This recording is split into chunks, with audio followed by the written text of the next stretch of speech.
Hello friends, welcome to Technique. This is Normal here, and in this video we're going to talk about some tips and tricks you can try out on the Redmi Note 8. So Redmi Note 8 as of now comes with the MIUI 10 with Android 9.0. So MIUI is a custom UI, and if you have already used MIUI before, you might be knowing that it offers tons of additional features and customization options.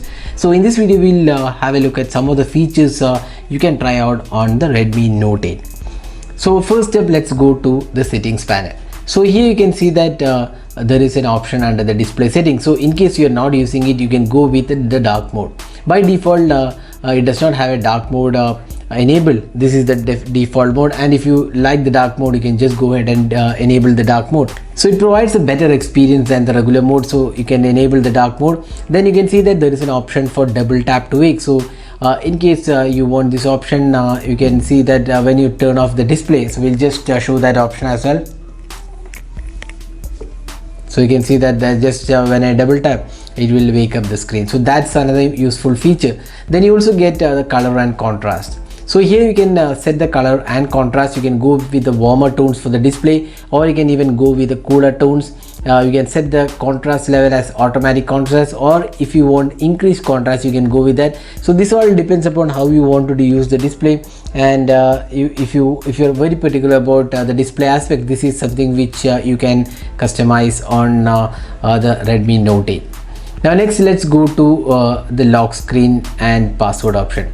So here we have a few options, but the most important one here we're going to set is the camera launch. So you can actually launch the camera by pressing the volume down key twice. So that's an useful option, because you can see that whenever you want to use the camera, you have to unlock the phone, then again swipe up and then get the camera icon. But this option will get you to the camera pretty quickly. You can just press the volume down button twice to launch the camera app. Now if you go to advanced settings, you can see there is a pocket mode. So make sure you turn this on, because when the phone is in the pocket, this will prevent mistype and any other calls which you make accidentally while in pocket. So that's another useful feature included here.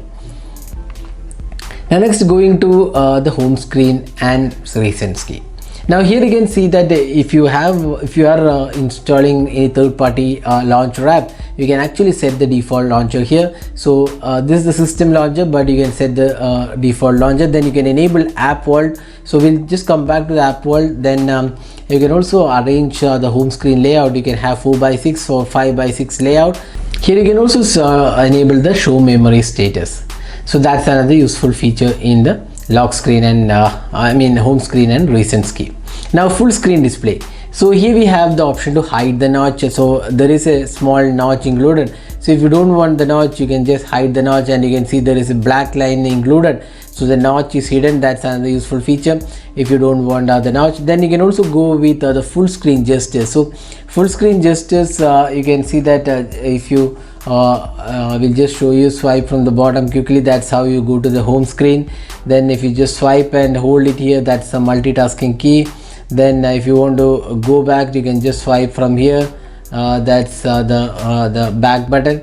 So these are some gestures, so you can just go ahead and enable these gestures, and you can see that some customization options are also there for the gestures if you are selecting that option. So that's another way of enabling the Note navigational keys.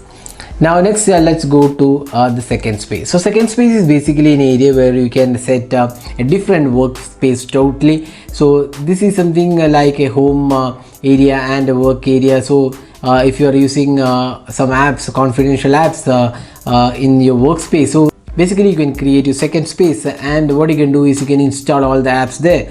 So that area will be completely different from the existing area, and you can easily navigate to the second space, and then those apps will available only when you enter a password, and this will not get mixed up with your home area. So that's another useful feature included here. Now if you go to the additional settings, you can see there is a quick ball functionality. So you can enable the quick ball, and a small icon will come here. So you can just drag this ball anywhere onto the screen, and you can have some shortcuts included. So these shortcuts can be customized. These are like back, multitasking, take a screenshot option. So these options can be customized. So with the quick ball you can enable these options. So that's the quick ball. Then you also get one-handed mode. So enable one-handed mode, you can just swipe either from the right side or the left side. You can see this is how one-handed mode works. You can set the screen size also, 4.5, 4 and 3.5. so these are the options included here. Now another option is the clear speaker option. So this device has an option to clean the speaker. So the bottom firing speakers does get a duster, and you can actually clean the speaker, or rather clear the speaker of any dust using this option. So there is an option here. So play a 30-second audio to clear the speaker. So what happens is when the audio is played, it produces a kind of air which removes all the blockade which is happening at the speaker area. So this is option, you can see that play a 30-second. So this is how it works. Then if you scroll down, you can see other options. This include dual app support. So dual apps basically allows you to create a second instance of the app. You can literally create for any app which is installed. So that's something which is really good. You just have to enable this and it will create a new instance where you can use a different login to set the app. Then there is app lock included. So app lock is basically you can lock your apps with a password, or you can use the password that is fingerprint scanner, or a face unlock can be used. So you can select the apps and then set the password, and you can associate your existing fingerprint scanner or the face unlock with the app lock functionality. So that's another useful functionality. Then let's go to the security app. So here we have the cleaner, security and scan. Then deep clean is also included. You can increase the speed with deep clean, boost the speed. So these are some options included. So dual apps and app lock we have already shown you. Then game booster is included. You can add your games which you want, and then this will give you really good performance when you're opening those games. So that's another useful functionality in the game booster. So these are some tips and tricks you can try out on the Redmi Note 8. So there are lots of other functionalities as well, so you can just go through the MIUI and get used to it. So there are lots of functions and features included in the MIUI. You can also go to the theme store and customize your device. So there are tons of themes available for free download, and you can download these themes and customize your look. You can see that there are variety of options to choose when it comes to theming. So this is some tips and tricks you can try out on the Redmi Note 8. Hope you enjoyed watching this video. Do hit that like button and also hit the red subscribe button for more videos. This is Nirmal signing off. Thanks for watching. Hope to see you in our next video. Have a great day.